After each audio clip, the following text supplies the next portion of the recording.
Senhoras e senhores, boa tarde. Sejam todos bem-vindos à palestra com o tema Formação Continuada de Professores, Contribuições Baseadas em Evidências. A temática Formação Inicial e Continuada de Professores vem sendo tratada nos meios educacionais de forma mais recorrente desde a década de 1990. E tem oportunizado muitas reflexões e direcionamentos para as redes públicas de ensino e para as proposições formativas no âmbito dos cursos superiores ao longo dos anos. E agora, frente aos novos desafios pós-pandêmicos. Este é um tema de grande relevância nas pautas de discussão no contexto educacional brasileiro e para o desenvolvimento das políticas de formação do recém-criado Instituto de Educação de Roraima, o IE. O histórico institucional do IE se dispõe de algo que podemos ter orgulho desde seu momento de criação até a sua atuação atual. O estado de Roraima, localizado no extremo norte do Brasil, possui uma extensão geográfica de mais de 200 mil quilômetros, o equivalente a quase 3% do território da região norte, dividido politicamente em 15 municípios, alguns com difícil acesso de mobilidade e até para chegar lá, como é o exemplo de algumas comunidades indígenas, mais de 600 mil habitantes, e ainda passando por imigração desenfreada, a qual recebemos do nosso país vizinho, a Venezuela.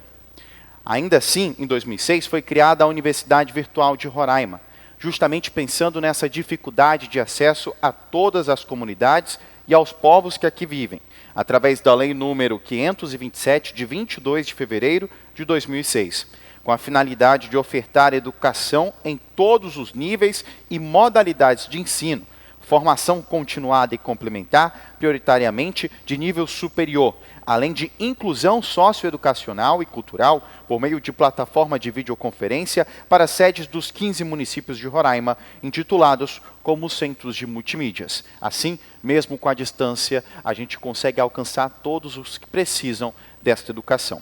A Universidade Virtual de Roraima, em 2010, passou por transformação em sua natureza jurídica, através de uma mudança na Lei Complementar número 156, de 14 de janeiro, para a categoria de Fundação Pública, órgão descentralizado dotado de personalidade jurídica de direito privado, com autonomia em todas as esferas de poder administrativas e executivas. Assim, foi vinculada à Secretaria de Estado da Educação, Cultura e Desporto. Em janeiro de 2022, a Fundação Univir foi extinta e o Estado criou, por meio da Lei 306, de 18 de janeiro de 2022, um Instituto de Educação de Roraima, com o objetivo de proporcionar o fortalecimento da política educacional do Estado, possibilitando a oferta de cursos técnico-profissionalizantes, graduação e pós-graduação na modalidade presencial e continuidade da política de educação à distância.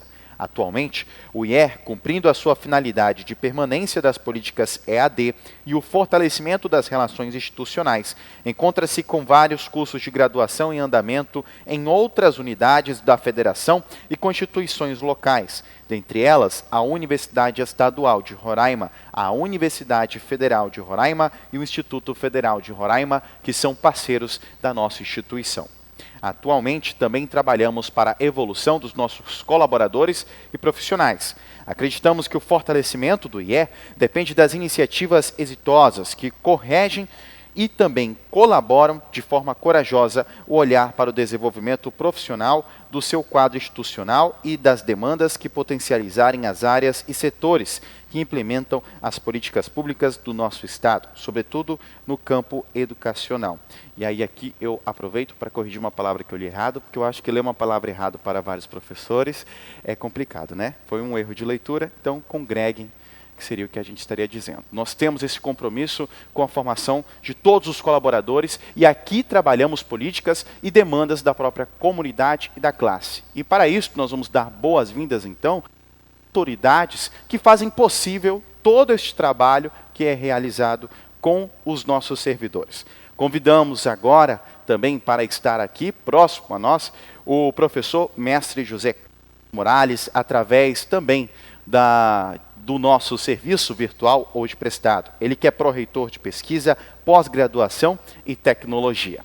Também conosco está o professor e doutor Elialdo Rodrigues de Oliveira, pró-reitor de Ensino e Extensão. E também o nosso pró-reitor, o professor Cardoso, que hoje também está aqui conosco, trabalhando nos bastidores de todo este projeto. E também, é claro, a professora doutora Leila Soares de Souza Perussolo, a nossa magnífica reitora, que também está aqui conosco hoje.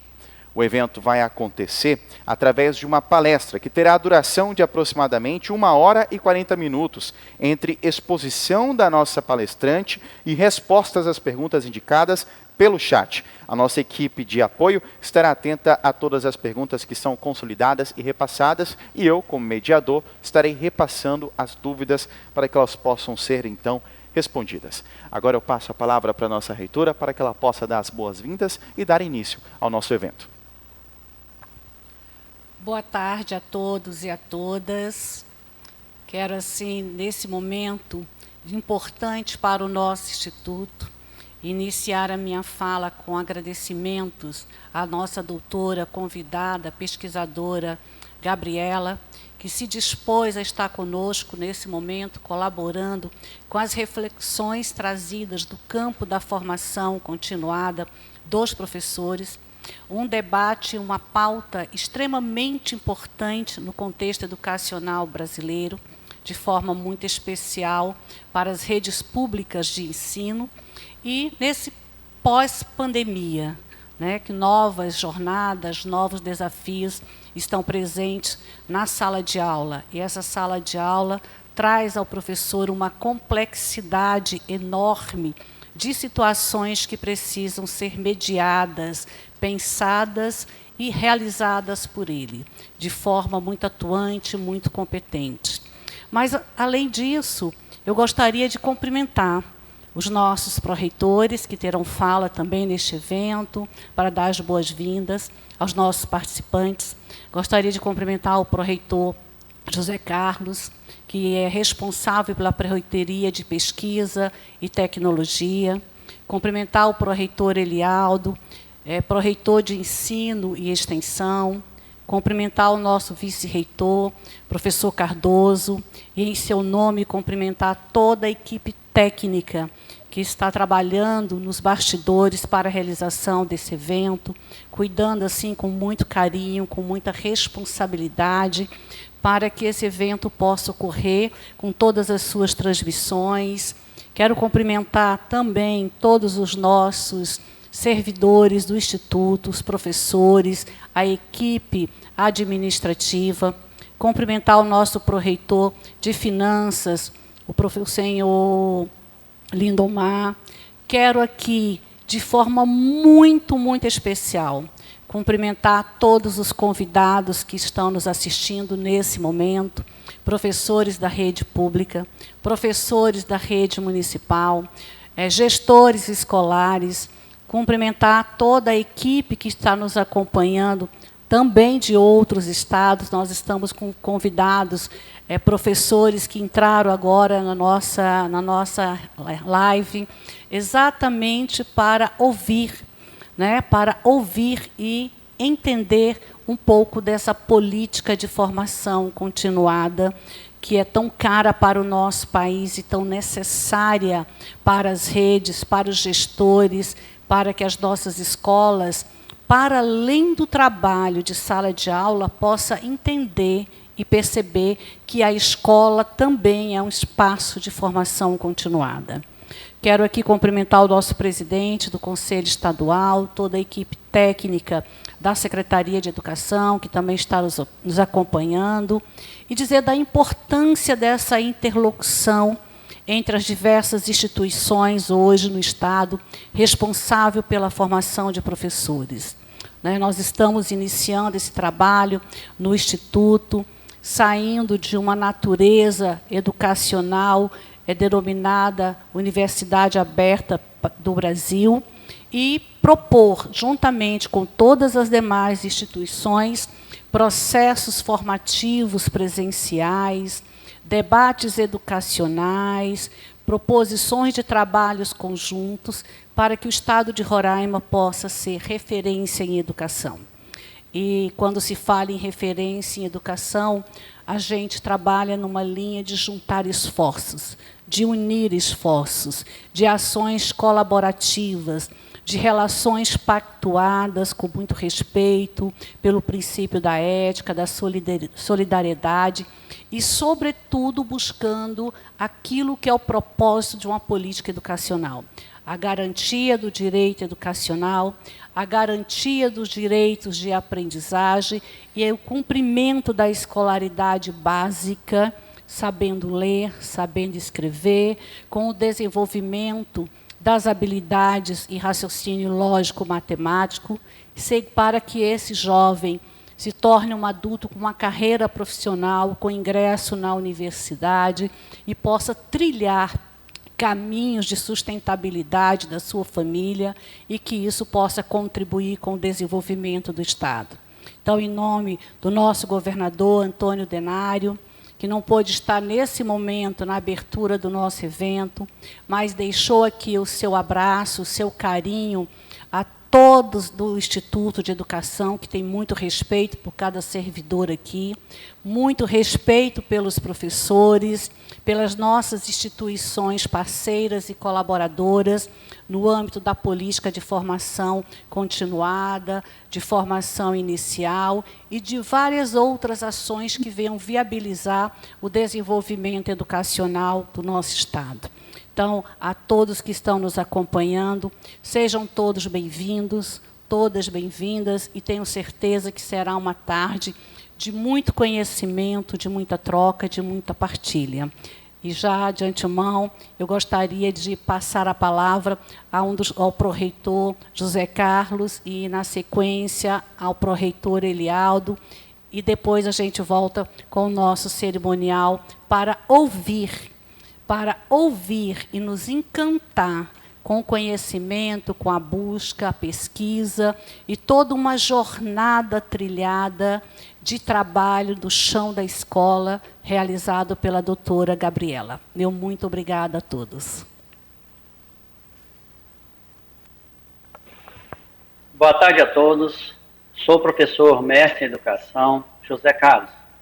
Atualmente, estou no cargo de pró-reitor de pesquisa, pós-graduação e tecnologia no Instituto de Educação de Roraima. Parabenizar a nossa magnífica reitora, professora Leila Perussolo, pela organização desse excelente evento que vem contribuir com o nosso aprendizado. Quero dar as boas-vindas à nossa palestrante, doutora Gabriela Moricônio, que possui um currículo invejável.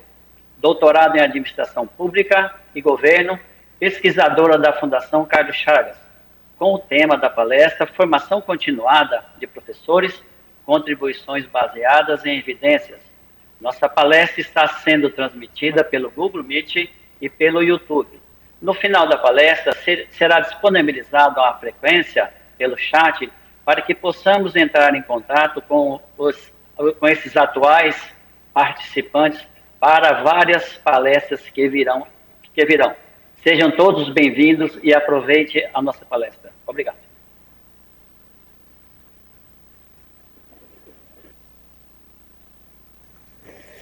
Olá, professora Gabriela, boa tarde, seja muito bem-vinda. Em nome da senhora, se assim posso lhe chamar, a senhora é muito jovem ainda, mas de forma de tratamento respeitoso. Cumprimento a nossa magnífica reitora, professora doutora Leila, e aos meus demais colegas servidores da instituição, do Instituto de Educação de Roraima. Desde já agradeço pela sua participação aqui com a gente na formação dos nossos professores. Agradeço também a todos os participantes que se inscreveram nesse evento. O Instituto de Educação de Roraima, o IER, ele tem o propósito de atender a uma demanda da formação no estado de Roraima, como já foi relatado aí no histórico da instituição, mas atender também a um propósito normativo, que é uma exigência normativa da LDB, da resolução número 1, da formação continuada, de atender a essa demanda de formação. Com isso, o Instituto caminha junto com o propósito de formar professores e também qualificar pessoas para atender as demandas da formação da educação básica e também da educação superior aqui no nosso estado. E nada mais importante, mais significativo e significante do que a gente receber uma formação e informações vindas de pessoas que pesquisam, de pessoas que produzem conhecimento, de pessoas que falam de experiências, mas também de verdades evidentes encontradas aí através de suas pesquisas. E é uma satisfação poder participar com os meus demais colegas dessa formação e espero que eles aproveitem bastante, porque com certeza a senhora tem muito a nos oferecer. Desculpe, a minha câmera estava fechada, mas agora está aberta, tá? Seja bem-vinda mais uma vez.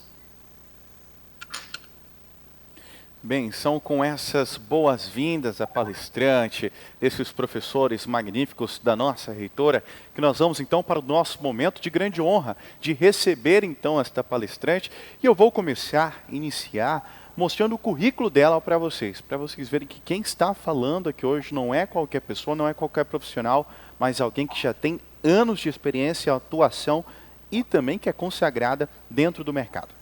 Nós hoje vamos receber a doutora Gabriela Moricone, com mestrado e doutorado em Administração Pública e Governo pela Fundação Getúlio Vargas. Desde 2012, ela é pesquisadora do Departamento de Pesquisas Educacionais da Fundação Carlos Chagas, atua em projetos de pesquisas e assessorias em temas relativos e políticas docentes, tais como a formação inicial e a continuada, avaliação, carreira, remuneração e condições de trabalho. Venham aqui lembrar que quem tiver dúvidas pode escrever no chat, nós temos uma equipe de apoio para poder receber essas dúvidas e posteriormente a palestra nós vamos estar colocando. Mas agora chega um momento que todo mundo está muito ansioso, foram quase 500 inscrições e temos hoje pessoas nos acompanhando pelo YouTube e também pelo Google Meet. Então vamos à nossa palestrante, doutora Gabriela. Boa tarde. Bom, muito boa tarde a todos e todas. É um prazer estar com vocês nessa tarde. Eu quero começar agradecendo, o convite que a professora Leila me fez. A gente se conheceu um certo tempo no trabalho, numa frente de trabalho do Concede da Undime, justamente com essa temática da formação continuada. E pedi, acho que tem um microfone aberto. Daí está difícil de... Acho que é do Ivair. Se o Ivair puder fechar, por favor. Acho que agora... Tadinho, ele saiu, não precisava sair da reunião. Era só fechar o microfone. Mas era só porque, senão a gente não consegue se concentrar. Mas, enfim, estava contando aqui que, então, conheci a professora Leila numa frente de trabalho, justamente do Concede da Undime, com esse olhar para a formação continuada de professores. E foi com muito prazer que eu aceitei, fazer essa conversa com vocês sobre uma temática que a gente vem pesquisando aqui na Fundação Carlos Chagas já há vários anos e discutindo em vários contextos. Já tive a oportunidade de apresentar em várias reuniões de vários estados, enfim, com estudantes universitários, com formadores, com as pessoas que são responsáveis por políticas de formação continuada, e é sempre um prazer e uma alegria poder receber perguntas e discutir com as pessoas, esses assuntos que a gente tem em comum, buscando avançar realmente na melhoria dessas iniciativas de formação continuada que a gente desenvolve no nosso país. Só esclarecendo, eu sou administradora pública, de formação e pesquiso essa temática em relação aos professores, e não sou professora, mas a gente está acostumado na área de educação, que todo mundo se chama de professor e professora, então se me chamarem de professora também não tem problema, já faz parte do nosso meio. Então, eu vou comentar com vocês hoje sobre essa pesquisa que foi feita em 2017, que chama Formação Continuada de Professores, Contribuições da Literatura Baseada em Evidências, e ela foi, deixa eu passar aqui, ver se... Agora foi. Foi uma pesquisa que teve como objetivo fornecer subsídios para as discussões de um grupo de trabalho de formação continuada, que é de professores do Concede, que foram essas atividades desenvolvidas em 2017.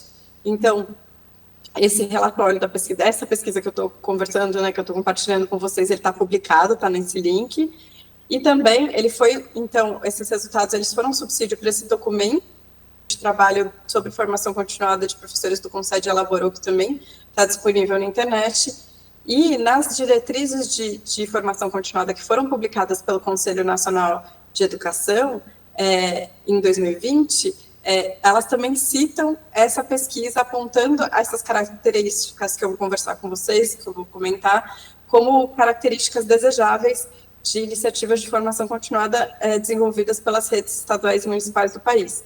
Então, foi uma pesquisa que trouxe subsídios, né, que a gente pôde contribuir para esse debate e que está aí, né, fomentando essas discussões até hoje, né, continua.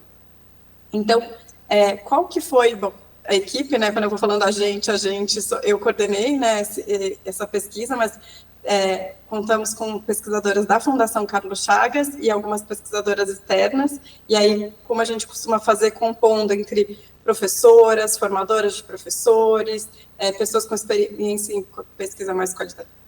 A gente vai compondo as nossas equipes, né, com olhares distintos e com olhar da gestão de redes de ensino, enfim, para a gente poder ter esse olhar múltiplo para questões tão complexas em relação aos professores, como é essa da formação continuada. Então, essa foi a equipe que trabalhou com a gente nessa pesquisa. E como é que surgiu isso, né? Foi justamente nesse contexto da frente de trabalho, veio uma demanda, o pessoal do Todos pela Educação estava apoiando essa frente de trabalho e precisava de subsídios das pesquisas. O que a gente encontrava na literatura especializada para responder a pergunta do que funciona em formação continuada de professores. Aí, né, a gente se debruçou sobre essa demanda e fez uma proposta. Bom, então o que a gente vai fazer é uma revisão de pesquisas sobre formação continuada de professores que apresentem evidências de que algumas iniciativas, né, de formação tenham, de fato, contribuído para a melhoria do trabalho dos professores, para a melhoria da aprendizagem dos estudantes desses professores. E aí, dessa forma, a gente buscou responder duas perguntas nessa pesquisa. Primeiro, como que essas iniciativas se caracterizam, né? E segundo, como é que a gente entendia que o desenho dessas iniciativas contribuía para que os professores pudessem melhorar suas práticas, né? Então, foi esse esforço que a gente fez nessa pesquisa.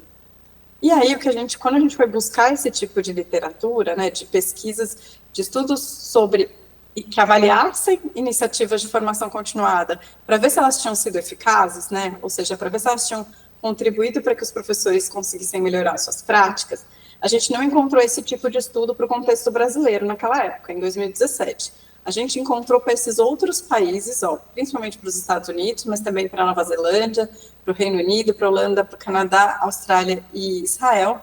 E o tipo de estudo que a gente encontrou, que a gente revisou, foram aqueles estudos que traziam evidência de impacto, como evidência de impacto, usando a avaliação dos estudantes em testes cognitivos, né, em avaliações de larga escala, e também em alguns aspectos não cognitivos, por exemplo, em relação à colaboração, à organização para os estudos, outros objetivos que as escolas podiam ter em relação aos seus estudantes, para que os professores participassem em formação que os ajudasse a melhorar suas práticas para apoiar os estudantes no avanço dessas aprendizagens.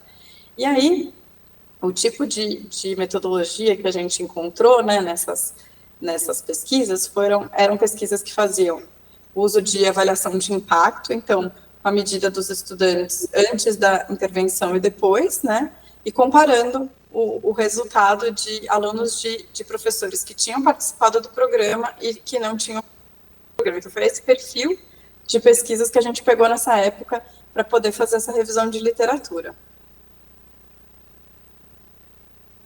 Deixa eu só ver por que não está passando. Consegui, desculpa, gente. E aí, um primeiro achado dessa pesquisa, né, foi essa ausência de estudos sobre programas com evidências de impacto no Brasil. Então, já, né, antes até de entrar nesses estudos e falar sobre eles, né, sobre os que a gente analisou, foi essa primeira descoberta de que, naquele momento, pelo menos, não tinham estudos que tinham avaliado os resultados das iniciativas de formação continuada feitas no nosso contexto brasileiro. O que não significa, né, que não existam iniciativas de formação continuada no nosso país que tenham contribuído para que os professores possam melhorar suas práticas, né, e que os alunos, que também melhore a aprendizagem dos estudantes. E também não significa que tenham poucos estudos sobre formação continuada no país, né, a gente sabe, imagino que muitos de vocês sejam envolvidos com a temática e sabem que tem bastante produção sobre formação continuada no contexto brasileiro. Mas, na verdade, o que parece para a gente, né, para a equipe de pesquisa, é que a gente ainda não desenvolveu uma cultura de avaliar o resultado das iniciativas de formação continuada, que é mais comum, né, às vezes, quando a gente conversa com as secretarias, nas nossas pesquisas ou em atividades de assessoria, é que o que é mais comum de acontecer é a gente avaliar apenas a percepção dos professores em relação a essas formações. Então, perguntar se o professor gostou, se foi útil, enfim, se ele aprendeu, o que ele aprendeu, o que é uma etapa, digamos assim, de uma avaliação da formação importante, mas não dá para ser tudo, né? A gente não consegue ter a dimensão da qualidade das formações só perguntando, parando nessa parte da avaliação por parte dos professores, da reação deles, né? E outra coisa que a gente, o que parece que acontece aqui, né, é que os estudos sobre formação continuada no nosso país, eles estão mais concentrados em outras discussões, por exemplo, sobre as concepções, sobre os modelos, sobre as opções metodológicas, mas não sobre nesse esforço de avaliar se as formações estão sendo eficazes ou não, né, se estão alcançando o objetivo proposto ou não. E aí, também, a gente percebe, né, a partir desses resultados, que a gente precisa avaliar os resultados das iniciativas de formação continuada no país, que essa é uma necessidade urgente, porque senão fica difícil, né, saber se os objetivos pretendidos estão sendo alcançados, até para poder revisar e modificar as ações quando é necessário, né? E para isso, a gente precisa, antes de qualquer coisa, definir claramente quais são esses objetivos com qual que a gente pretende atingir com aquela iniciativa, né? Não dá para, às vezes a gente sabe que surge uma demanda, precisa fazer uma formação sobre tecnologia, ou precisa fazer uma formação sobre métodos ativos, mas espera, né? Um ponto inicial tem que ser o que os nossos professores estão precisando e quais os objetivos pretendidos com aquela iniciativa, porque senão vai ser impossível avaliar se os objetivos foram alcançados se a gente nem definiu, né, nitidamente ali esses objetivos no início do planejamento de cada iniciativa de formação continuada, né? E outro aspecto que a gente pode perceber daí é que a gente precisa avaliar também os processos de implementação dessas iniciativas, né? Porque não adianta chegar e avaliar só no final se o objetivo foi alcançado ou não, se a gente não consegue avaliar durante o processo como está a implementação dessas iniciativas, a gente não consegue ir corrigindo rotas, né? Vai esperar só o fim para descobrir que alguma coisa não deu errado, quando durante, né, a realização da iniciativa a gente já consegue ir ajustando em alguns pontos, né, corrigindo algumas questões que não estejam de acordo com o planejado, para poder ter mais chance dessa iniciativa ser bem sucedida e colaborar realmente com o trabalho dos professores, né?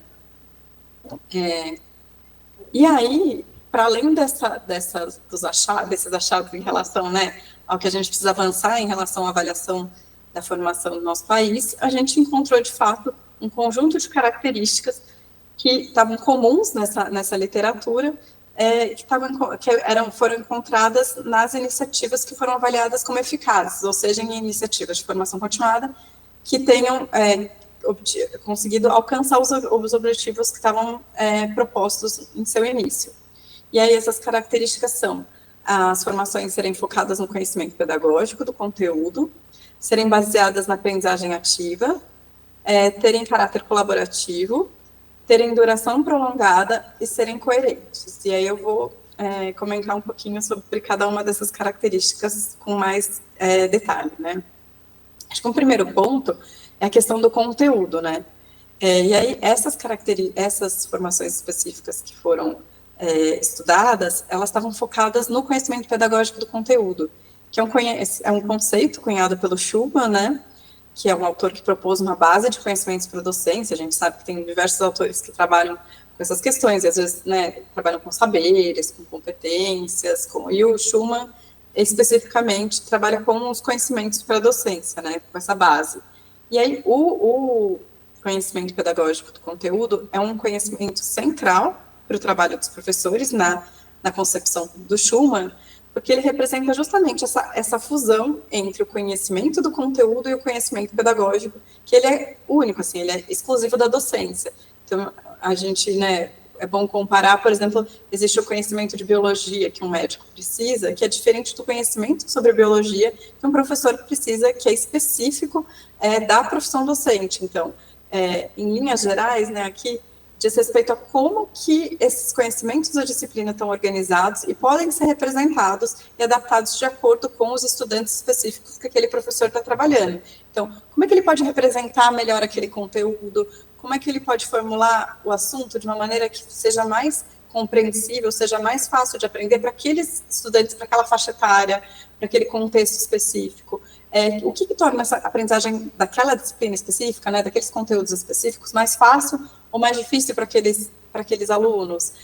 Que concepções, que preconceitos os estudantes já trazem em relação àqueles conteúdos específicos? Então, é um conhecimento pedagógico que ele é totalmente conectado com aquele conteúdo específico, então é diferente, né, para história, para geografia, para biologia, que é um conhecimento pedagógico daquele conteúdo específico. Então, essas formações especificamente que foram analisadas e se observou que elas tinham sido eficazes, elas tinham isso em comum, de estarem focadas nesse tipo de conhecimento, né.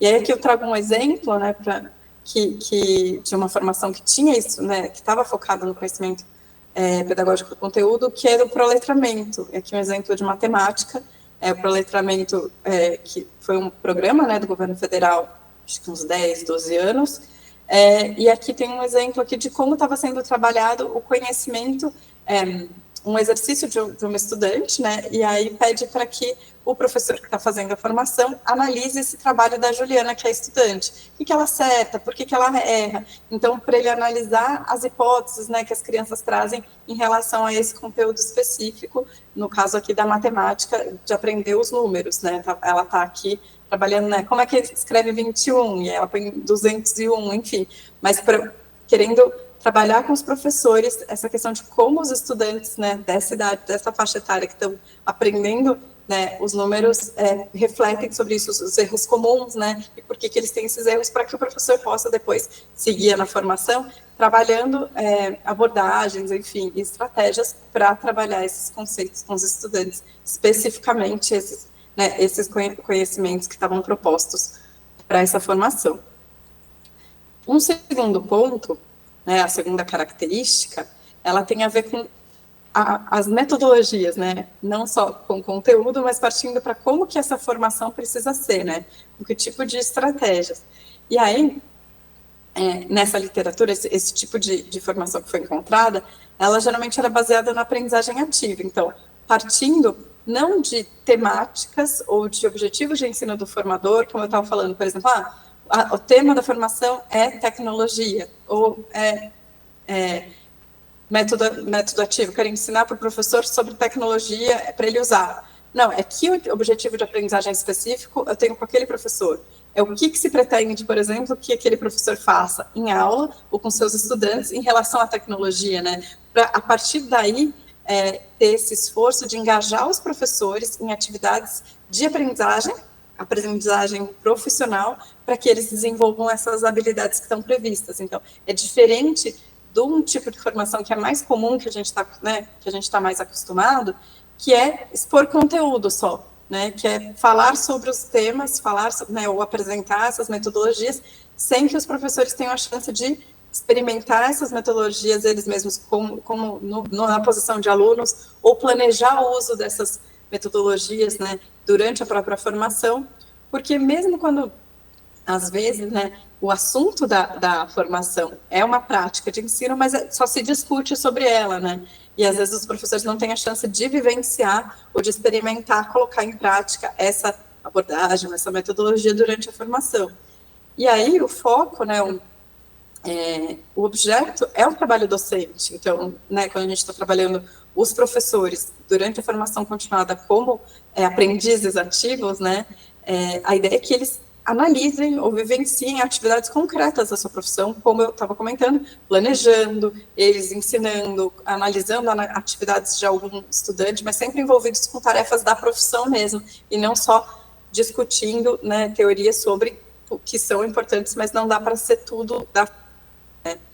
E, em contraponto, realmente, essa abordagem que pressupõe que o participante vai só assistir, né, uma formação e depois ele aplica. Ele ou ela aplica no seu contexto, da forma que ele ou ela dá conta, né, com toda a dificuldade que a gente sabe que isso contempla, né. Perdão. E a ideia é que, né, às vezes quando a gente fala de aprendizagem ativa, se acredita ou se pressupõe que está colocando foco na prática, mas não está dando a importância devida à teoria. E a ideia não é essa, né? A ideia de considerar um professor um aprendiz ativo é de que eles precisam conhecer a teoria, mas eles precisam também ter a oportunidade de aplicar, né? Ou vivenciar o que estiver sendo proposto nessa abordagem, essa metodologia, para que eles possam, inclusive, refletir, tirar suas dúvidas e analisar, e nesse processo de aprendizagem sobre essa... para poder aplicar, inclusive, né, com seus estudantes, essas novas abordagens e metodologias. E é importante também ressaltar que ela não está, né, restrita à prescrição de práticas, né, não é uma receita de bolo.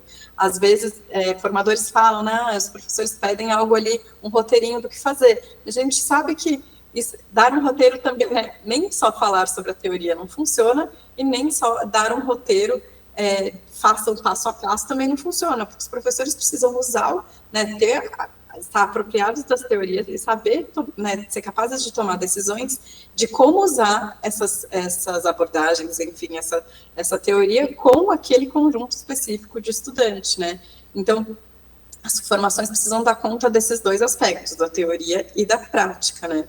E aí aqui eu trouxe um exemplo, acho que ficou pequenininho, não sei se vocês estão conseguindo enxergar aí, mas é só um exemplo de um ciclo que ele é de autoria de algumas pesquisadoras dos Estados Unidos, que fazem parte de um consórcio sobre práticas formativas, mas ele está discutido por mim e outras autoras nesse artigo que eu coloquei o link aí na apresentação, um que a gente escreveu sobre essa discussão delas das práticas formativas. Então dá para ver esse modelinho lá com um detalhe. Mas é uma proposta de como ir introduzindo essas novas abordagens, por exemplo, se quer trabalhar com os professores uma atividade, como fazer uma atividade específica, por exemplo, o objetivo é ensinar os professores a fazer um debate em sala de aula. E aí, então, como que a gente faz numa formação? Elas propõem um ciclo de práticas formativas para fazer isso. Então, começar com o formador, começar com modelização, por exemplo, que ele, né, o formador, a formadora, demonstrando como fazer, ou analisar um vídeo de alguém fazendo, né, um caso escrito de alguém fazendo, para ir tomando contato com essa nova prática que se quer desenvolver, né, que é que os professores aprendam. Um segundo passo seria preparar e ensaiar essa atividade no contexto da formação ainda. Então, planejar conjuntamente, como é que a gente faria um debate com os estudantes e ensaiar ali só entre os professores. Depois passaria para a aplicação da atividade junto aos seus alunos. Então, nesse momento, o professor pode estar sozinho, ele pode gravar, ou ele pode estar com um colega para assistir e depois dar devolutiva para ele, ou nesse quarto passo, né, que de analisar a aplicação, ele pode assistir o vídeo que ele mesmo gravou dele, mostrar para o formador, ou no caso, se tiver um tutor, um mentor, ou até um par, né, um outro colega, para dar devolutivas também em relação a essa prática e seguir nesse ciclo de aprendizagem profissional.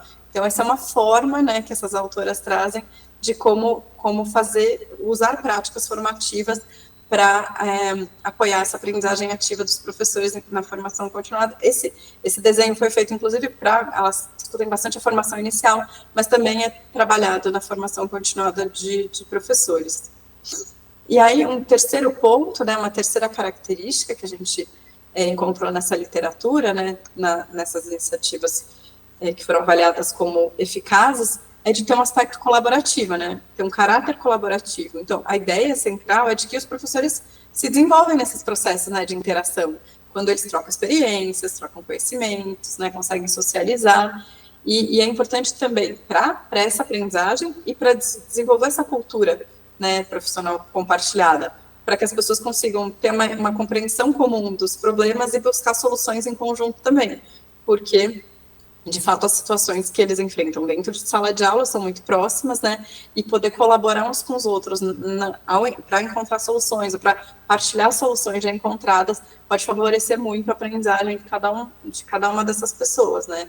E, é claro, a colaboração, quando a gente fala de colaboração, é muito amplo, né, pode vir desde maior ou menor grau de profundidade, ou com menor ou maior apoio, e de formas com duplas, né, um para um, como é o esquema de tutoria, né, que eu trouxe 2 exemplos, né, de tutoria ou mentoria pedagógica, alguns programas que existem, por exemplo, esse que eu estou trazendo de exemplo, é um programa que está na rede municipal de Manaus, né, que é o programa Tutoria Educacional para os professores iniciantes, então, que eles contam com tutores, né, que nesse trabalho de mentoria, então, que acompanham o trabalho dos professores e conseguem fazer essa observação das aulas, discutir em conjunto os objetivos de formação e trabalhar essa formação em 1 para 1, né, e vários tipos de grupos que formam comunidades de prática ou comunidades de profissionais de aprendizagem, que são grupos de pessoas compartilhando e de fato, não só compartilhando, né, as suas práticas e soluções, mas podendo realmente ter o nível de confiança, né, de interrogar criticamente sobre a prática do outro, né, conseguir ter a confiança de deixar a outra pessoa entrar na minha sala de aula e me dar uma devolutiva, eu poder fazer a mesma coisa, e refletindo e colaborando com esse foco na melhoria das práticas, né, do trabalho docente e melhoria da aprendizagem dos estudantes.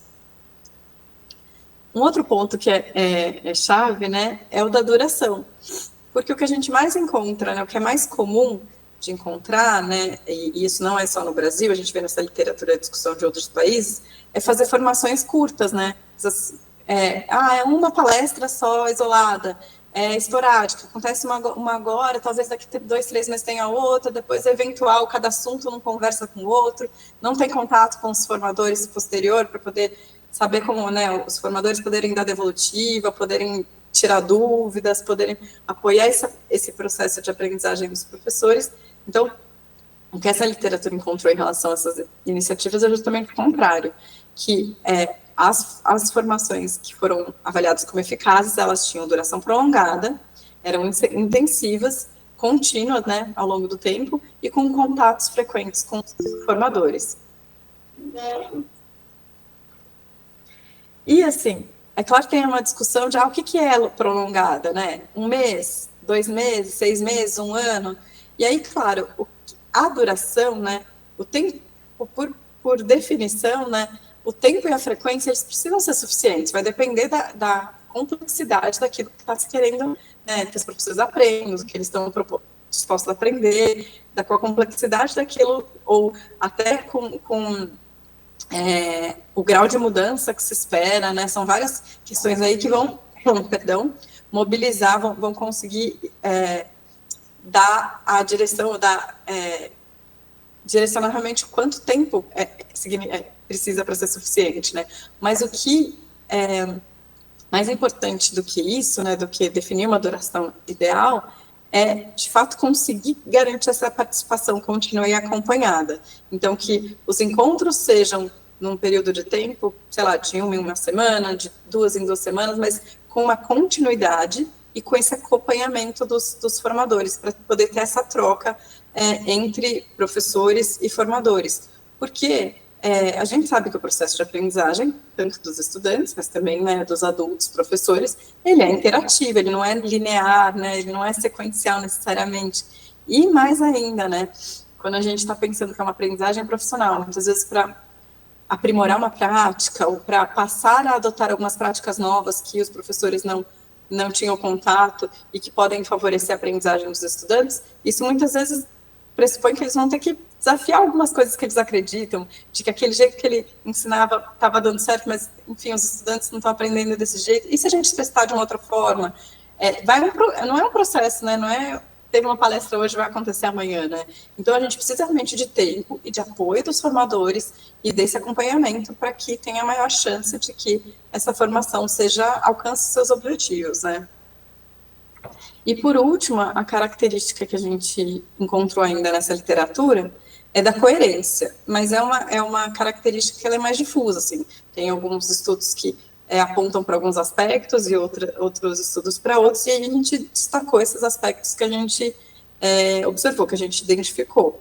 Um ponto importante dessa coerência é que as formações sejam pensadas de forma alinhada com as demais políticas educacionais que vão incidir sobre o trabalho dos professores. Então, por exemplo, o currículo, a avaliação externa, o livro didático, porque a gente sabe que esse tipo de política, né, ele vai trazer algum direcionamento, alguma orientação para os professores.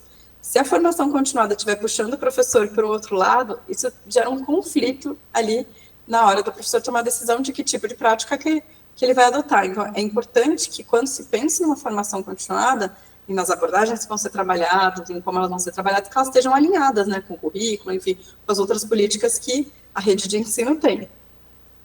Do mesmo modo, é muito importante que a formação observe o contexto da escola e as suas prioridades e objetivos, porque se a escola ou tem uma determinada necessidade, está com determinadas prioridades, a gente sabe que não adianta, né, priorizar 10 coisas, priorizar ali um conjunto pequeno de ações, ou enfim, de objetivos para que a comunidade inteira se envolva. Se vem uma formação que é de um tema que não está conversando com essas prioridades, a chance do professor conseguir depois colocar isso em prática, conseguir levar isso adiante é muito pequena. Então, tem que estar casadas, né, essas prioridades da escola com as da formação continuada. Do mesmo jeito, essa formação precisa observar quais são essas necessidades dos professores formativas e também os conhecimentos e experiências que eles já trazem.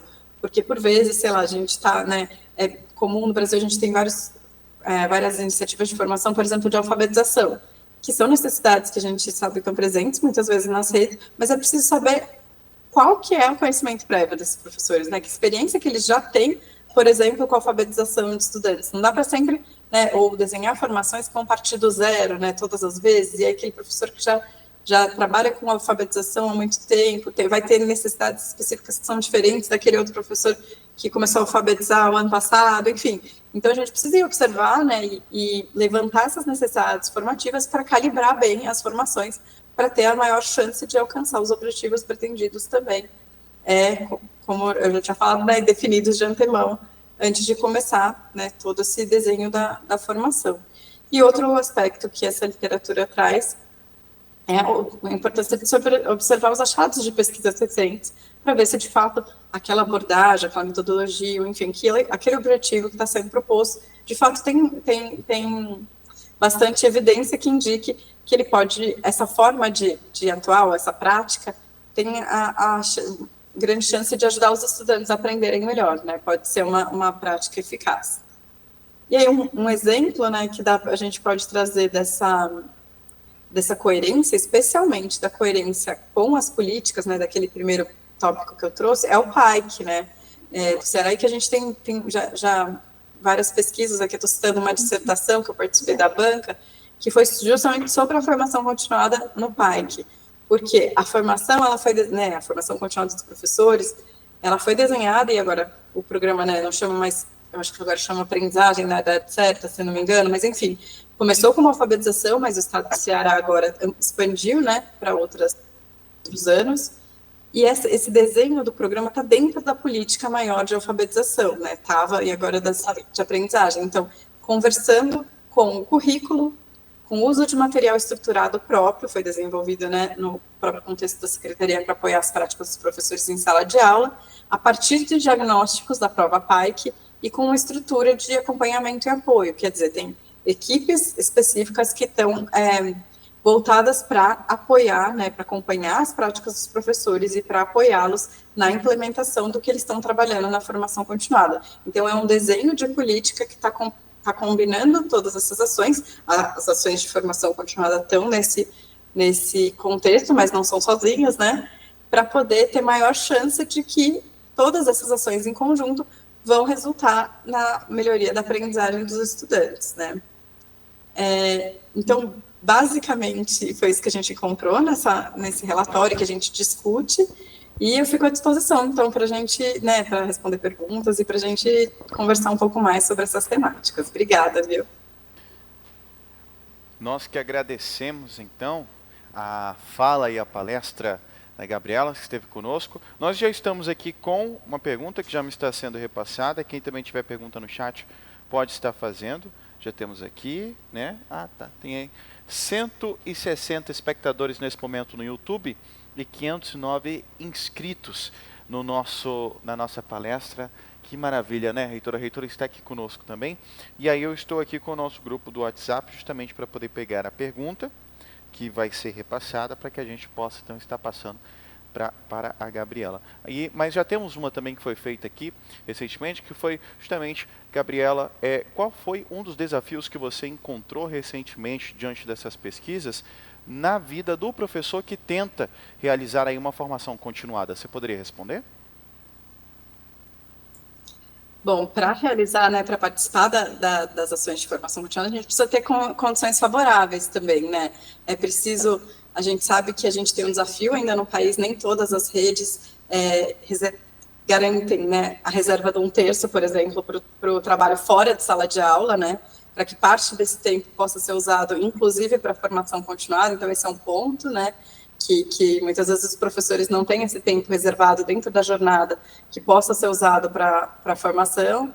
Por vezes também, e aí estou falando do ponto de vista negativo, mas acho que vale mais a pena falar que a gente tem, sim, né, com essa iniciativa positiva de, além de reservar 1/3, você garante que parte desse tempo seja utilizado, por exemplo, para reunir os professores da mesma área do conhecimento, então se reunir para poder trabalhar coletivamente os assuntos que têm a ver com a sua área de atuação, isso também ajuda bastante, né, e ter ou um professor coordenador de área, né, ou um coordenador pedagógico, alguém que esteja formado para conduzir esses trabalhos nesse grupo por área de conhecimento também. Isso também favorece bastante a participação dos professores nessas iniciativas de formação continuada.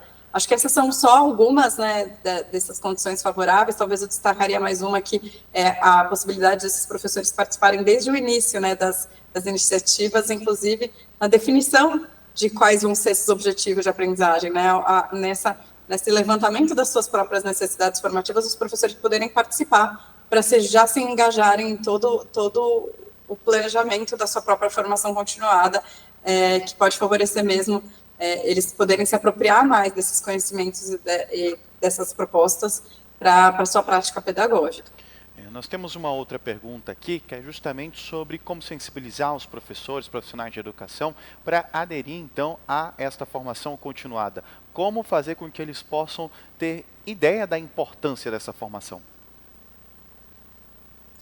Eu acho que se a gente começa pensando do ponto de vista estratégico mesmo, sabe, considerando, tem até um artigo que a gente publicou recentemente na nossa revista, que fala da avaliação da formação continuada, né, e aí esse autor que escreve esse artigo, o Thomas Guskey, ele propõe que a gente faça um planejamento reverso da formação continuada. Então, partindo do que os nossos estudantes precisam, então, no contexto da escola, por exemplo, se a gente for pensar uma formação continuada no contexto da escola, é importante que a comunidade escolar, ali, aquele conjunto de professores e a gestão, definam, antes de qualquer coisa, o que aqueles estudantes ali daquela escola estão precisando de mais urgente, e que vai ser a prioridade daquela escola, para daí juntos eles irem fazer esse levantamento. Claro que vai ser um formador, né, alguém um coordenador pedagógico, alguém para observar as práticas dos professores e ajudá-los a levantar em conjunto quais são essas necessidades formativas, para que os professores deem conta de apoiar os estudantes a desenvolver essas habilidades, ou enfim, o que tiver proposto para eles. Então, eu acho que esse esforço de envolver os professores desde o início, no levantamento das necessidades dos estudantes, e daí de engajá-los em pensar, bom, se nós precisamos melhorar isso nesses aspectos, junto com os estudantes, como é que nós podemos, que tipo de mudança nas nossas práticas a gente precisa, e daí definir em conjunto, bom, então os objetivos de formação nossos vão ser esses, para que a gente possa evoluir, né, avançar, aprimorar nossas práticas para apoiar avançar na aprendizagem dos estudantes. Às vezes a gente sabe que não é fácil, né, Gabriela, justamente ingressar nesse momento da formação continuada, e muitos professores, às vezes, que iniciam, acabam ou deixando pelo caminho, pela realidade que está vivendo, e aí acaba não conseguindo concluir. O que você poderia dizer para essas pessoas que, às vezes, encontram algumas pedras aí no caminho da formação e acabam entrando aí nesse limbo de continua ou não? Eu acho que nesse caso, o que a gente vê, né, das pesquisas, é importante falar para quem está na coordenação, né, ou na gestão das escolas que esses professores estão, porque eles precisam ter o apoio para poder colocar essas iniciativas em prática, né, o que eles estão aprendendo na formação, né, isso precisa estar muito coerente, o que essas pesquisas indicam, né, essa coerência do que eles estão aprendendo com o que a escola tem como prioridade e ter o apoio mesmo da gestão da escola e de um coordenador pedagógico, ter gente, né, seja formadores externos ou algum formador no contexto da escola, para que o professor possa ir trocando aí, né, tirando suas dúvidas, recebendo devolutiva sobre como ele está aplicando, né, para que aquilo fique concreto mesmo na sala de aula e eles tenham, né, a motivação de seguir participando das formações e aprendendo e trocando com os colegas também. A gente também tem outra pergunta aqui. Há um grande desfalque aí em pensar nas perspectivas de engajamento profissional, né, em todas essas perspectivas. Quais são as dimensões ou elementos presentes nesse aspecto que é fundamental para que se possa recorrer a essa prática dos docentes, para que eles possam ter algo positivo, um retorno positivo desse mercado? Eu acho que um dos aspectos foi esse, né, que eu trouxe de envolver os professores desde o início, né, desde a definição das pautas, né, do que vai ser esses objetivos de aprendizagem, e outro seria esse que as pesquisas trazem de considerar os professores mesmo como aprendizes ativos, de durante as formações os professores terem a chance de experimentar mesmo, vivenciar as práticas, né, e essas abordagens e não só discutir, né, e ficar imaginando como será quando eu estiver com meus estudantes, o que eu vou fazer? Não, tem a chance de planejar em conjunto ali, junto com os colegas que estão participando da formação, de ensaiar, de repente, o uso daquela prática ali entre os colegas e discutir, isso você está fazendo desse jeito, mas e se fizer de outro? Será que os meninos, os estudantes vão aprender, vão entender? Como é que, né, observar práticas de outras pessoas implementando aquele tipo de abordagem para discutir o que fez certo, o que fez errado, né? Eu acho que o quanto mais a gente conseguir se aprofundar na vivência dessas práticas, claro, discutindo à luz das teorias, vai favorecer os professores irem, né, analisando, refletindo se aquilo faz sentido até para o contexto deles, né, para que eles possam ver se vale a pena, ou inclusive perceber, né, que vale a pena testar a implementação dessas práticas. A senhora acha que os estereótipos negativos da profissão atrapalham um pouco o interesse do próprio docente de ingressar? Aqueles estereótipos de uma vida sofrida, porque o professor ele sofre na sala de aula, sempre sofre. Esses estereótipos atrapalham um pouco? Eu acho que é difícil falar em estereótipo, né? Eu acho que cada um, né, e as pesquisas falam disso, que a gente constrói a imagem que a gente tem, né, dos professores e das escolas muito pelo que a gente vivenciou nas escolas, né, na nossa vida escolar. Então, se a gente vivenciou também questões, às vezes, de desrespeito aos professores, né, ou de algumas dificuldades, questões, às vezes, de condições de trabalho que não são positivas, a gente vai trazer isso, né, vai relembrar isso. Ao mesmo tempo, muitas pessoas, né, a gente tem, todo mundo tem na memória imagens também de bons professores, de professores muito comprometidos, né, então, é difícil saber como que isso trabalha na cabeça dos estudantes, esse interesse para ser professor ou não. O que, né, tem pesquisas que apontam é que, muitas vezes, de fato, a pessoa diz que, né, tem um interesse em ser professor inspirado por outros professores, né, inspirado porque gosta muito do conteúdo, da matéria, de uma matéria específica, e aí, na hora de decidir, tem outros aspectos que pesam, salário, condição de trabalho, enfim. Então, é uma questão bem complexa essa decisão em relação à profissão docente, e tem aí aspectos que favorecem e que dificultam e que a gente precisa avançar em termos de política pública mesmo, como remuneração, condições de trabalho, enfim, o respeito à profissão docente, e que também vão variar muito, né, de lugar para lugar no Brasil. Tem uma pergunta agora aqui do professor Lialdo. Na sua percepção, como alcançar satisfatoriamente os objetivos da formação continuada, considerando as dimensões geopolítica e cultural do Brasil? Eu acho que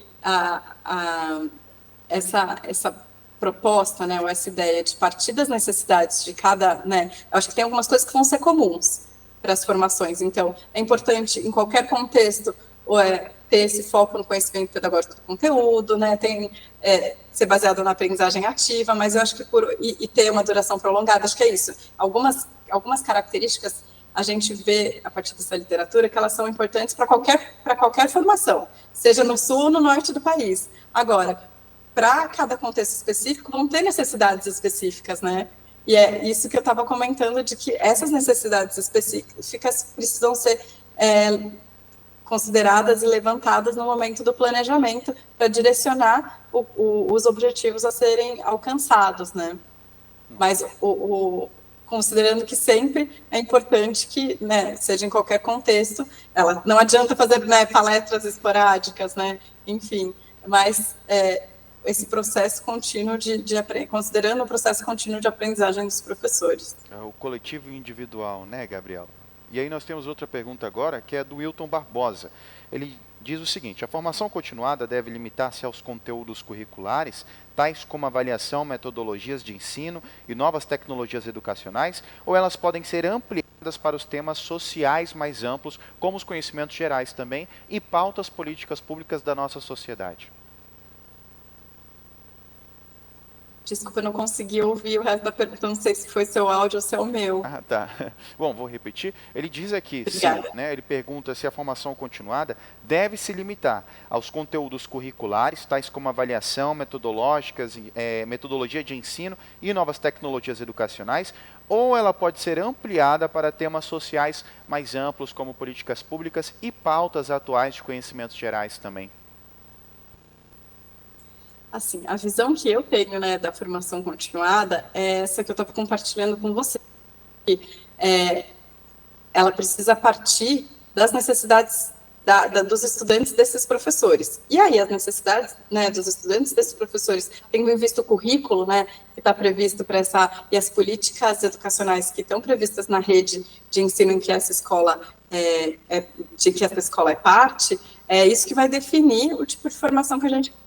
Por exemplo, não significa que as formações vão ser sempre em relação ao ensino de língua portuguesa, ou de matemática, ou de história, mas também outras questões que a gente precisa desenvolver no contexto da escola, por exemplo, a convivência. A gente sabe da importância que é a gente ter uma boa convivência escolar, uma convivência democrática no âmbito escolar. Então, é possível, né, que nas escolas se defina como uma das prioridades, melhorar a convivência, o clima escolar. Então, a gente precisa, a partir disso, então, como que, além das ações no nível da escola, como é que dentro de sala de aula, cada professor pode contribuir para melhorar essa convivência? Então, vamos trabalhar a formação a partir disso? Eu dei esse exemplo só para destacar que eu entendo que o que está presente no âmbito escolar, mas está para além, né, são as necessidades daquele contexto, daqueles estudantes, mas para além do cognitivo. O cognitivo é muito importante, mas a gente sabe que não é só isso que está não é só isso que é o objetivo da escola como um todo, né? Nós temos mais uma pergunta aqui, que ela diz o seguinte: diante de tantos desafios pós-pandemia, como incentivar a aprendizagem coletiva a partir da formação continuada, trazendo um resultado concreto para a melhoria do processo de ensino e aprendizagem? Você, principalmente, que faz muitas pesquisas aí por vários estados do Brasil, pudesse dar algumas dicas do que tem funcionado em alguns desafios em outros estados. O som não saiu? De novo, falhou alguma coisa. No meio dessa pergunta cortou. Basicamente, como lidar com o desafio de trazer a formação continuada nesse período pós-pandemia, né? Essas pesquisas que vocês estudam, que tem a respeito de todos os estados do Brasil, o que tem funcionado nos desafios? Eu acho que algumas das coisas que a gente observou que tem, de alguma forma, colaborado, são essas condições, ter essas condições favoráveis que eu estava citando, né? Uma delas é ter o tempo reservado, que enquanto a gente sabe, né, a gente conhece redes que não tem a reserva do tempo fora de sala de aula. No fim, a legislação prevê, mas às vezes a rede paga só para o professor esse tempo fora de sala de aula, então, de fato, não existe a possibilidade de que um conjunto de professores, seja da mesma escola, ou seja do mesmo componente curricular, que se reúna para trabalhar essa formação continuada conjuntamente, né, nesse aspecto colaborativo.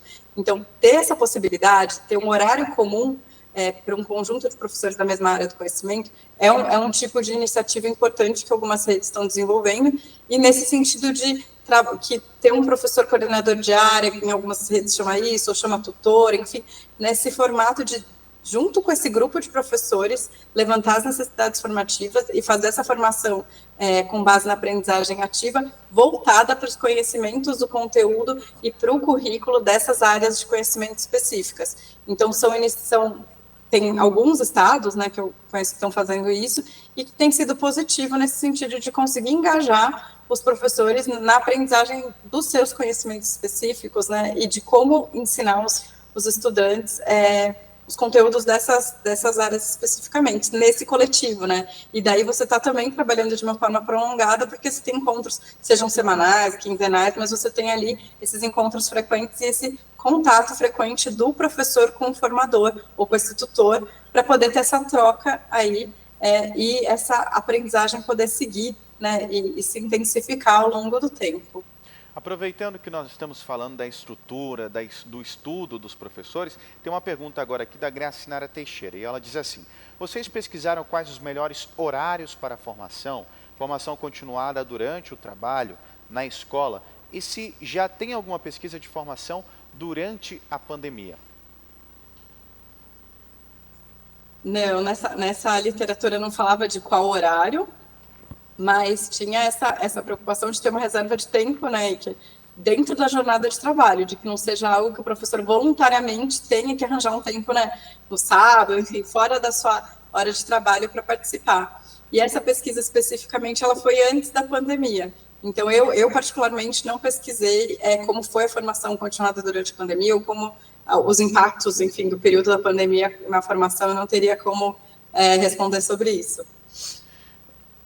E em questão da observação dos problemas dos professores, vocês encontraram alguma semelhança? Por exemplo, aqueles que estudam mais à noite têm mais dificuldade, ou isso não pesou em nenhum tipo de análise?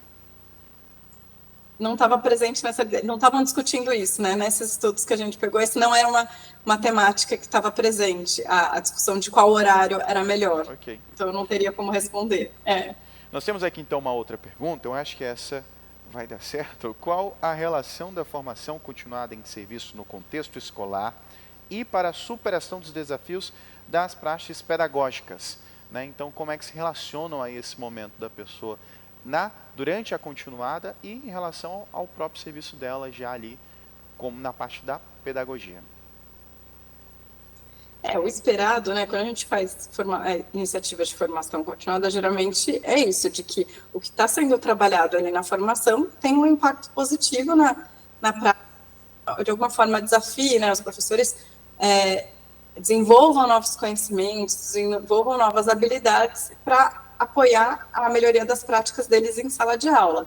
Mas a gente, como, né, eu estava comentando, para isso também depende tanto dos professores aprenderem, né, esses novos, de fato, durante a formação, eles adquirirem esses novos conhecimentos e essas novas habilidades, que pode ou não acontecer durante a formação. Então, esse já é um aspecto que a gente precisa saber. Será que os professores aprenderam aquilo que estava proposto? Será que precisa revisar? Será que precisa usar outra metodologia para trabalhar isso? E vamos, né, no caso que a gente avalie e, de fato, os professores aprenderam aquilo que estava proposto. A formação foi bem sucedida nesse sentido. Eles têm as condições adequadas para colocar em prática? Será que esse tipo de novo conhecimento, nova abordagem, está alinhado com o que a escola faz? Está alinhado com o que a secretaria espera que ele faça em relação à política geral? Ele tem material, ele tem recurso, ele tem o que precisa para colocar aquela nova abordagem em prática? Então, a gente precisa observar uma série de conhecimentos, e claro, né, o professor quer colocar ele se convencer, aquilo fez sentido para ele, né, aquela nova abordagem, ele percebeu que pode realmente contribuir para a melhoria do trabalho dele. Então, são muitos aspectos que a gente espera, né, que a formação continuada resulte na melhoria das práticas dos professores, mas tem aí uma série de aspectos que a gente precisa observar para ver se eles estão contribuindo para que isso de fato aconteça na prática, né? Agora, nesse momento, o professor pró-reitor de ensino e extensão, professor Elialdo, vai fazer uma pergunta direta, então, para a nossa palestrante. Professor, o senhor está com a palavra. Oi, doutora, eu de novo aqui. Excelentes respostas, ótimas perguntas, excelentes respostas. Mas eu gostaria de fazer uma pergunta, como é meio complexo redigir, eu pedi para fazer, então, verbalmente. A gente sabe das preocupações regulatórias ou normativas da educação continuada, formação de professores. A senhora já citou aí a resolução número 1 do Conselho Nacional de Educação, de outubro de 2020.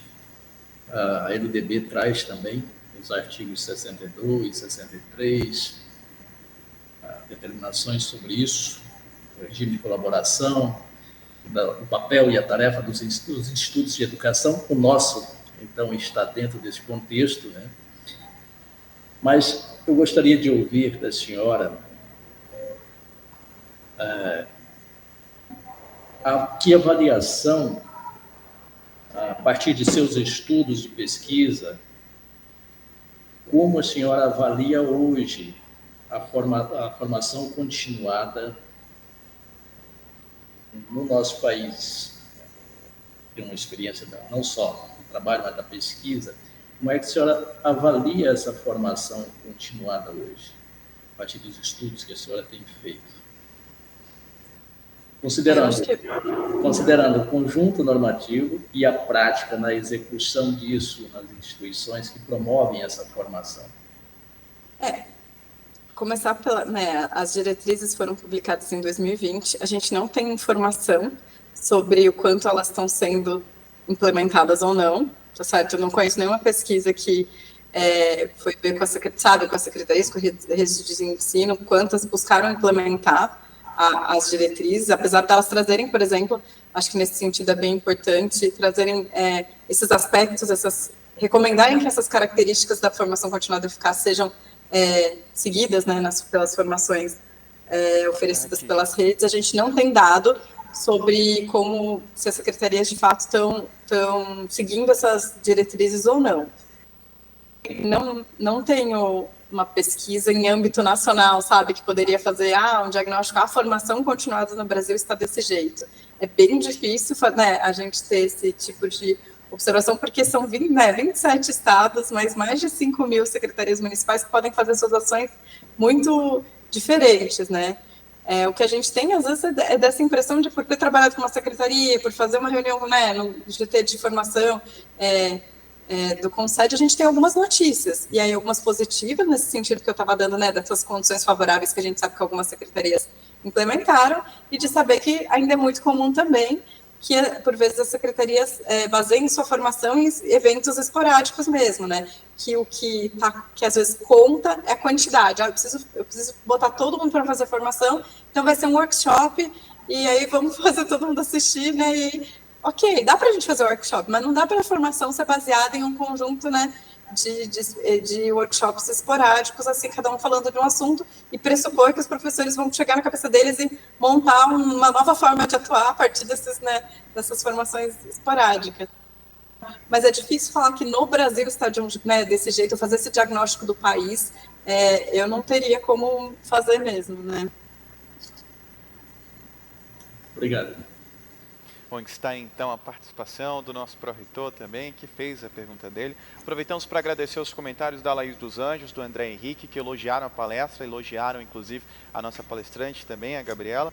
Aproveito para unir esta pergunta agora da Andréa Loyola também com outra para a nossa palestrante. Ela diz assim: que instrumentos podemos utilizar para avaliar um programa de formação continuada? Então, basicamente, o que os professores poderiam estar considerando na hora ali de escolher aquele programa. Como a Gabriela tem bastante experiência, né? Ela deve já ter analisado ali alguns aspectos, e a gente queria que você compartilhasse conosco. Se eu não entendi direito a pergunta, acho que era para avaliar a formação continuada que já foi feita, né? Se for isso, avaliar um programa e não, de repente, avaliar para decidir participar ou não, né? Mas me pareceu ser assim, olha, tem uma iniciativa de formação continuada, quero saber se ela está sendo bem sucedida ou não, né? Estou imaginando que a pergunta seja mais ou menos nesse sentido. E daí, eu comentei com vocês sobre esse artigo que a gente publicou, e aí eu acho que ele é bem interessante, se tiverem interesse, né? A revista aqui da Fundação Carlos Chagas chama Estudos em Avaliação Educacional, e o artigo Faz a Diferença, eu não lembro o resto do texto, mas é desse autor chamado Thomas Guskey. E ele propõe um modelo de avaliação da formação continuada com 5 níveis. Então, para a gente saber se uma formação continuada está sendo eficaz, está alcançando os objetivos propostos, é importante a gente avaliar desde a percepção dos professores, então, como eu estava comentando, se o professor gostou, se não gostou, se para ele fez sentido, enfim, se ele achou que foi útil. Um nível 2 se os conhecimentos foram adquiridos, que estavam previstos, olha, eu pretendia que os professores saíssem dessa formação sabendo isso, isso e isso, sendo capazes de fazer isso, isso e isso. Eles conseguiram, né? A gente foi capaz de apoiar os professores a desenvolver esses conhecimentos e essas habilidades. No nível 3, em relação aos apoios e a mudança organizacional que estão presentes para que ele possa colocar essas práticas em prática, né? Essas abordagens e metodologias em prática. Então, ele está tendo apoio para implementar? Está coerente com o que a escola está fazendo? É coerente com o livro didático, com as políticas que a secretaria demanda, né? De alguma forma direciona, orienta ele a implementar? Então, esse nível 3. Aí, no nível 4, já a gente observar como é que estão as práticas dos professores. Então, a gente conseguir observar o antes e o depois, né? Antes da formação, como é que estava a prática desse professor em relação a esse aspecto específico? E depois, né? Claro que nem o depois, né, não é necessariamente logo que terminou a formação. Muitas vezes, para ter uma mudança de prática ou adoção de alguma outra abordagem, precisa de tempo mesmo para que os professores vão, né, testando, implementando, e aquilo esteja, de fato, faça parte da prática pedagógica do professor. E, por fim, avaliar a aprendizagem dos estudantes. Então, como é que isso impactou a aprendizagem em relação àqueles aspectos específicos que se pretendia aprimorar? Eu dei o exemplo da convivência escolar, como é que está o clima, né, dentro de sala de aula, como é que estava o clima antes, como é que está agora? Se a ideia era que o professor mudasse suas práticas para favorecer um clima melhor, a gente teve resultado nesse sentido? Então, você poder observar o antes e o depois, para ver se, no fim das contas, essa formação foi eficaz ao alcançar seus objetivos. Então, é uma ideia, uma proposta de um modelo bem, né, completo de avaliação da formação continuada, e que eu acho que é interessante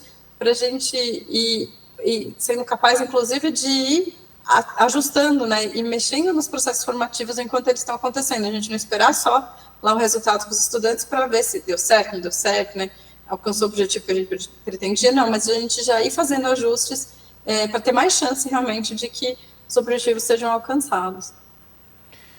Temos outra pergunta aqui também. Temos, na verdade, 2 perguntas que são bastante importantes para esse tema. A primeira é como você destaca a responsabilidade da rede de ensino e nas instituições do ensino superior, mas praticamente na relação entre a formação inicial e a continuada.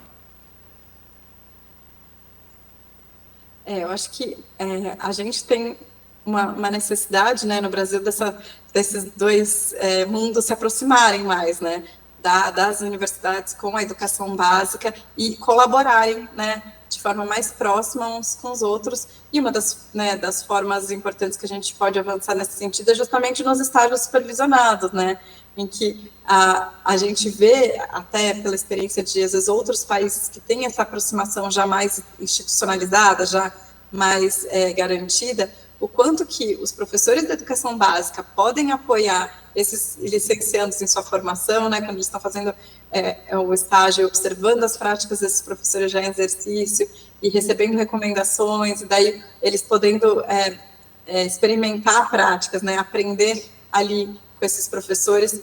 A gente tem uma oportunidade bem grande, que é da rede, né, das redes de ensino, de colaborar com as práticas desses licenciados. E, ao mesmo tempo, né, em paralelo, das universidades também colaborarem com esses professores que estão nas escolas, né, fazendo formação em serviço. Então, acho que a gente pode ganhar muito nessa aproximação entre as redes de ensino e as universidades, especialmente nas universidades, quem está pensando com a formação dos professores, dos componentes curriculares com os quais a gente tem na educação básica, né? E agora, o Igor Fabian Lima pede um ponto de vista da nossa palestrante. Ele faz a seguinte pergunta. Com a implementação do novo ensino médio, formações continuadas tornam-se essenciais para o bom desempenho didático. Assim, como a palestrante vê a organização governamental em torno desse processo atualmente?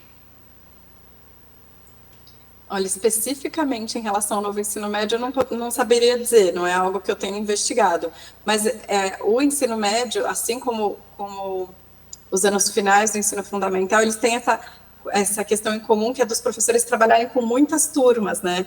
Então, uma questão bem importante, para além dessa que eu já coloquei, né, em relação às condições, que é os professores conseguirem ter o tempo ali para participar de formação continuada, é a observação de quantas turmas esses professores estão trabalhando nos anos finais e no ensino médio, né? Porque em alguns contextos a gente tem, em Roraima, pelos dados que, né, eu já analisei, essa questão não é tão problemática, é uma rede que os professores não têm um número tão alto, em média, né, de alunos por professor. No Brasil é uma situação mais favorável, mas tem redes que os professores têm, em média, mais de 400 alunos trabalhando em média. Então, chega professores a 600, 800, né, por terem muitas turmas. Então, no contexto do ensino médio e dos anos finais do ensino fundamental, essa questão das condições objetivas de trabalho, no sentido de quantos alunos eles trabalham, quantas turmas, né, e às vezes componentes curriculares diferentes tem que selecionar. Então, essas questões são bem importantes para a gente observar como elas afetam e como inviabilizam, às vezes, os processos formativos em relação a esses professores. Eu gostaria de aproveitar também para fazer até um pedido para a nossa palestrante, porque eu sei que ela deve conhecer também muitas histórias, deve ter conhecido muitos profissionais, a gente tem aqui falando de desafios, mas para a gente até dar uma incentivada, você chegou a ter contato com profissionais que mudou um pouco ali a vida depois que fez uma continuada, depois que iniciou novos passos na carreira, isso voltou de maneira positiva para a vida desses professores? Aí queria que você falasse um pouco do que você tem experienciado, do que tem visto, dos relatos, até para a gente incentivar um pouco aí os nossos docentes. Eu acho que é interessante quando a gente encontra, no meu caso, encontra pessoas que participaram de formações, e eu, no caso, acompanhei, né, como pesquisadora. Eu não sou formadora, mas eu acompanhei uma formação que foi bem alinhada. É um programa de formação que ele continua acontecendo, mas eu acompanhei um grupo que estava sendo formado há alguns anos, com esse desenho, um desenho muito alinhado a esses princípios da formação continuada eficaz, então, de prolongada, baseado na aprendizagem ativa, foco no conhecimento pedagógico do conteúdo, enfim. E depois eu encontrei um dos professores que participou, que está como formador, usando práticas muito alinhadas também a essa formação, né? Então, acho que quando você observa aquilo ser incorporado à prática do professor e aquilo fazendo sentido no dia a dia do que ele como professor e como formador, isso é muito interessante para a gente de ver que, de fato, é mais uma evidência, né, ali no dia a dia, de que esse tipo de formação, com essas características, tem bastante chance mesmo de mudar a forma como o professor enxerga as suas práticas e o que ele faz em sala de aula, né? Então, acho que esses contatos são interessantes. Bom, nesse momento nós encerramos as perguntas, né? Estamos agora só com elogios para a palestrante, elogios para a nossa reitora, para a equipe do IE, os nossos queridos colaboradores adoraram aí e ressaltaram a importância desta temática. Afinal de contas, estamos falando aqui da vida de profissionais que se dedicam uma vida inteira, né, para a formação de novos alunos, realmente um trabalho ao qual a sociedade não pode prosseguir evoluir sem ele, que é o do professor, uma base estrutural essencial da nossa sociedade. Eu vou agora abrir para as considerações finais da nossa palestrante, mas já adianto o agradecimento aqui por parte dos telespectadores, mais de 500 inscritos, mais de 100 visualizações no YouTube, além das outras plataformas, e todos elogiando as falas da Gabriela, elogiando os posicionamentos, elogiando também o trabalho que vem sendo feito. Aproveito aqui para agradecer, Gabriela, afinal de contas é por pessoas empenhadas pelo nosso futuro, como você, que a gente consegue a mudança e caminhar cada vez mais aí para o nosso futuro. A gente teve uma perca aí na conexão de rede, mas já vamos conseguir restabelecer. E aproveito também para agradecer a todos que nos acompanharam até agora, que estiveram atentos à palestra, às falas das autoridades, às falas daqueles que estiveram aqui presentes, e ressaltando que isto aqui é só mais uma das ações do Instituto, justamente para que isso possa acontecer. Vou aproveitar também para passar a palavra para a nossa reitora agora, que vai fazer esta consideração final sobre o que nós vimos aqui hoje, sobre esta palestra que nós assistimos aqui e sobre como que isto pode aplicar em mudanças aí, tanto para a sua carreira quanto para a sua qualidade de vida dentro do seu trabalho, dentro aí da sua instituição. Com a palavra agora então conosco, a nossa querida reitora Leila Perussolo, que está aqui ao meu lado. Gente, eu estou assim super feliz, contente, aqui toda a equipe técnica do Instituto, professores que estão aqui nos acompanhando, enviando mensagens, e eu gostaria assim de referenciar a participação do nosso centro de multimídia. Estão todos conectados com professores, coordenadores, participação de professores de Rorainópolis, Mucajaí, Amajari, Caracaraí, Uraimutã, São João da Baliza, Bonfim, professores da rede pública estadual, da Escola Dom José Nepote, Monteiro Lobato, Centro Estadual de Educação, professor Antônio de Pinho, Elza Breves e várias outras manifestações que estão e ficaram no nosso chat. Muitos elogios à doutora Gabriela, que tem assim um olhar muito atento de pesquisadora, de uma carreira profissional trilhada a partir de muitos estudos, de diálogos, interlocuções com professores por esse Brasil afora, e não só no Brasil, mas também se busca as referências, as evidências internacionais para se discutir parâmetros ou referências, né, do que são práticas exitosas, experiências positivas no campo da formação inicial. E eu não consigo aqui visualizar se a doutora Gabriela já retornou. Nós perdemos aqui a conexão, e a equipe está me dizendo aqui que ela ainda não retornou.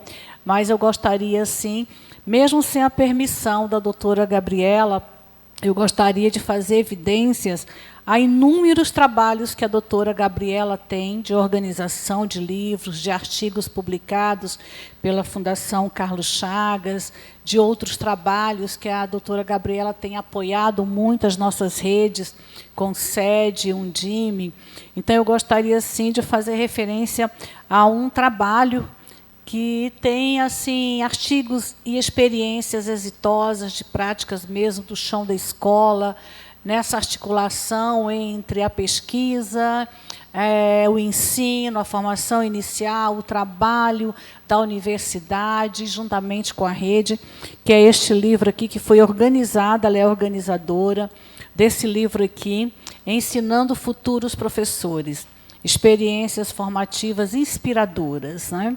E quando a gente faz a leitura de material que nos inspiram a pensar práticas exitosas, que nos inspiram a ter coragem de avaliar as nossas práticas, e em outros momentos a gente até descobre que a gente já alcançou determinadas práticas, mas a gente ainda não registrou, a gente sistematizou, a gente não dialogou ou não tornou pública essa nossa prática.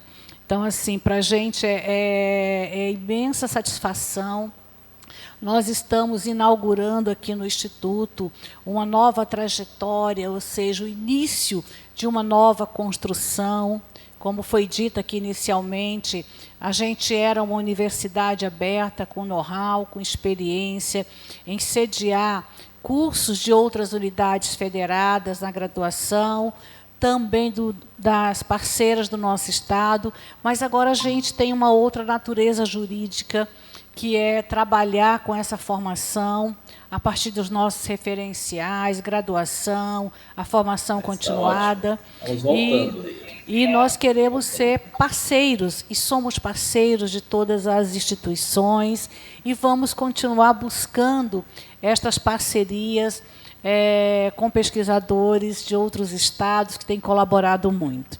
Então, assim, Gabriela, doutora Gabriela, eu brinco muito com a doutora Gabriela, né? Em alguns momentos eu mando mensagem e falo assim, oi, Gabi, mas é uma forma muito, muito carinhosa do aprendizado, do trabalho, da nossa experiência no Concede, juntamente com todos os secretários de educação, com toda a equipe da Undime, na pessoa do Luiz Miguel, que fizemos um trabalho, um estudo muito profundo, também naquele momento, em articulação com o Ministério da Educação. Então, assim, eu estava aqui fazendo algumas referências e, sem a sua permissão, eu trouxe este material, este livro, com a publicação, que você é organizadora, você tem artigos aqui dentro, e tudo que você foi trazendo como pano de fundo para discutir a formação continuada, a gente encontra aqui. Tem experiências da área de matemática, tem experiências interdisciplinar, tem experiência professor de biologia, a universidade, educação básica, a rede, tem experiência na área de letras, ou seja, é exatamente o que você falou. A formação continuada, ela tem que ser a partir da necessidade da escola, a necessidade dos professores para ter sentido, para fazer significado, para poder saber de onde está e onde se quer chegar com esse professor e com seu grupo. Então, eu gostaria assim, imensamente, mais uma vez, de agradecer o seu apoio, agradecer esse tempo que você dedicou ao Estado de Roraima, aos nossos municípios, a outros participantes.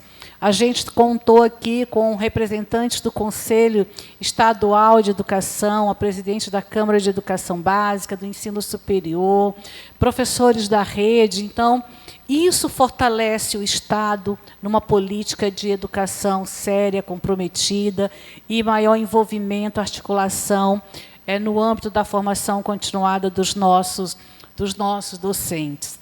Então, assim, eu gostaria de passar a palavra para você, mas em nome desse time que está aqui, atrás da telinha, correndo de um lado para outro, os nossos pró-reitores, a equipe técnica, eu quero dizer a você assim que o conhecimento, e quando se tem esse conhecimento consolidado, com base na ética, no profissionalismo, no engajamento, é o que você é.